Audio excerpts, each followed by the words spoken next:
রেখে দেবো একদম বাংলার মাটিতে যদি আঘাত হয় এখানে। সকলকে আমি বলছি এদের উপরে নজর রাখতে হবে, এরা কি করে, অ্যাক্টিভিটিস কি এদের। শুধু ওদের দায়িত্ব নাকি আমাদের দেখার? আমরা সভ্য নই, আমরা সমাজে প্রতিষ্ঠিত করিনি, ডাক্তার ইঞ্জিনিয়ার শিক্ষক নেই আমাদের, তারা কি সমাজটাকে চালাচ্ছে না? ওরা সমাজ চালাবে দুর্নীতি করে। মমতা বন্দ্যোপাধ্যায়ের অঙ্গুলিতে ওরা চালাবে।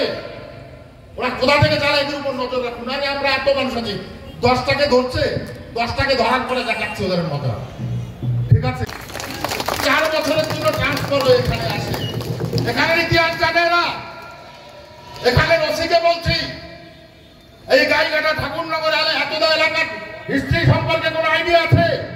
কোথায় কার বিরুদ্ধে কেস নিতে হবে, কিভাবে কেস নিতে হবে, দালালির চরম সীমায় পৌঁছে গেছে এরা। একদম আজকে এই কটা লোক এসছে, একদম আজকে এখানে দাঁড়িয়ে বলে গেলাম, সারা ভারতবর্ষে পশ্চিমবঙ্গে যে পরিমাণে আমার সম্প্রদায়ের মানুষ আছে না, এখানে যদি ডাকি এখানে দাঁড়িয়ে আপনাদের দেখতে হবে না কারণ, একেবারে এই ভাষা আজকে বলে গেলাম। বিবেচনা করতে হবে কার বিরুদ্ধে কি করছি। বহু অসি এখানে এলো গেল, সব কিন্তু নাকের জল চুবানির জল খেয়ে গেছে। কাটা তার মুকুট বিশিষ্ট যে আপনাদের সম্রাট আছে না, কলকাতার ওই অট্টালিকায় বসে থাকে, তাকে কিন্তু এখান থেকে খেয়ে দিয়ে তাড়িয়েছি। এক গাছও ছোড়া যায় না, এক গাছও ছুটতে পারে। ওরা হাইকোর্টে টেনে নিয়ে যাব, একদম হাইকোর্টে টেনে নিয়ে যাব, বুঝিয়ে দেবো আমরা কারা। অতএব সাবধান, এভাবে কথা বলতে চাই না। যে কেসটা আপনারা নিয়েছেন, যদি আমি গণপ্রকাশ্যে বলি না, গণপ্রকাশ্যে বলি, আর যদি চাউর দেই বাইরে, থানার গেটটা শক্ত করে রাখবেন, বলে দিলাম। থানার গেটটা টাইট করে রাখবেন।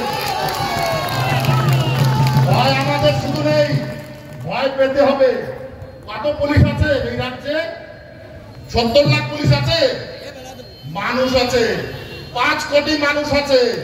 5 কোটি মানুষের মোকাবেলা করতে হবে এই পুলিশের। মাথায় বলে দিলাম, এইবার সেকেন্ড টাইম মিস্টেক হলে সেকেন্ড টাইম এখানে এই কটা লোক থাকবে না। 5 দিন 1 সপ্তাহ বেরোতে দেবো না থানা থেকে, এই বাবুটা বলে গেলাম। 1 সপ্তাহ বেরোতে দেবো না থানা থেকে। ঠিক আছে, আপনারা সবাই এই পুলিশদের ওয়াচ করবেন, এরা সমাজে কি করছে।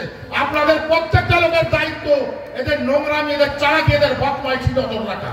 একদম ঠিক, একদম এদের চালাকি বদমাইশি নজর রাখা। কি করছে না দেখতে হবে আপনাদেরকে। কতগুলো লোক যারা তোলে, কি কারণে তোলে, সমাজে আপনারা সচেতন ব্যক্তি হন, সমাজে প্রস্ফুটিত করুন আপনাদের দর্শনকে। কটা পুলিশ বদমাইশি করলে আবার ওদের ভয় পেতে হবে আমাদের? আমরা ঠাকুরনগর গাইঘাটার লোক এখানে ইতিহাস তৈরি করেছি। মমতা বেগমের কথায় এখানে এসে তাদের উপরে অত্যাচার করা, একদম দালালি বন্ধ করে দেবো বলে দিলাম। এই